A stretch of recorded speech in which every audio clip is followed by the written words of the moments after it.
සුබ දවසක් මගේ යාළුවෝ හැමෝටම අද මම හදන්න යන්නේ පොලොස් කාරියක්. ඉතින් මෙන්න මේ තමයි හදන්නේ. මුලින්ම අපි වාදනය රත් වෙන්න තිබුවා.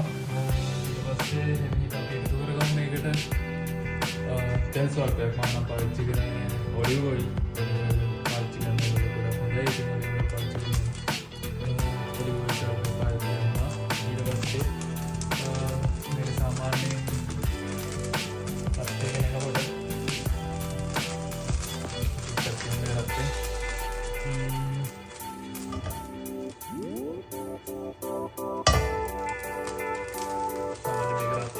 අපි මේකට දාමු මංගව තියෙනවා සීනියර් කපාගත්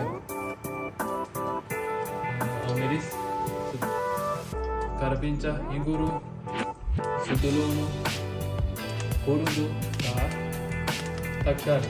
ඉතින් මේකට එකතු කරගමු කපාගත් සුදුලුණු සහ ඉඟුරු.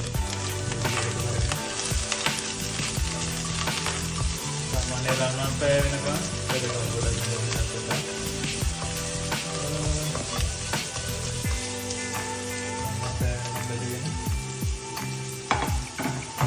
ඊට පස්සේ අපි මේකට එකතු කරන්න ඕන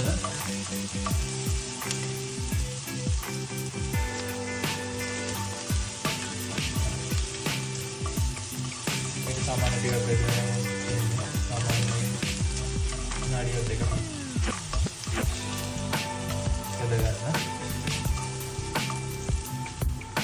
හරි. දැන් මේක සමහර රන්වන් පැය වෙනකම් බෙදලා තියෙන්නේ. දැන් අපි මේකට එකතු කරන්න ඕන මිරිස් කුඩු සාමාන්‍ය හැන්දේකමාරක් වන්න බෙදගන්න. මේක එකතු කරලා කුඩු ටික ගන්නවා.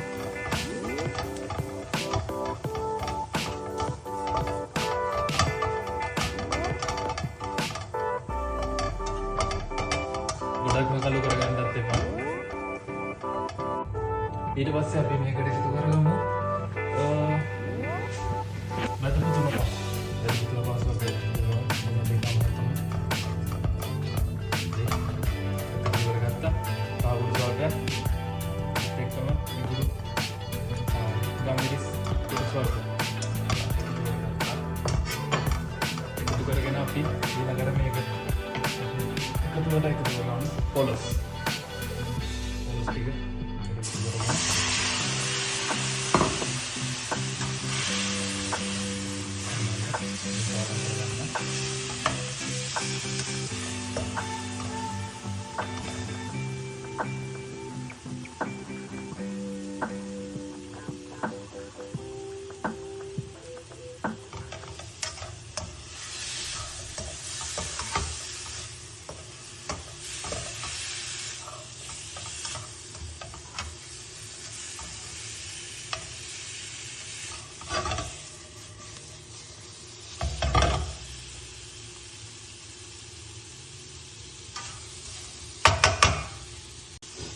ඊළඟට අපි මේකට එකතු කරගමු අවු මිරිස් කපාගත් අවු මිරිස් කරපිංචා ඊට පස්සේ කුරුඳු ඒ වගේම තක්කාරි ටික එකතු කරගෙන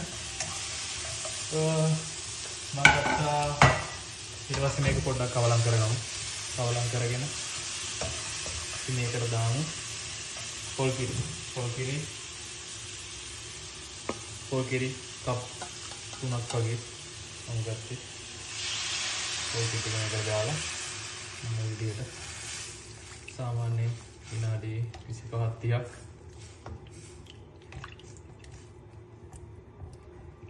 හොඳින් පිස ගන්න. විනාඩි 25-30ක් මේ පාටක් තමයි තියෙන්නේ.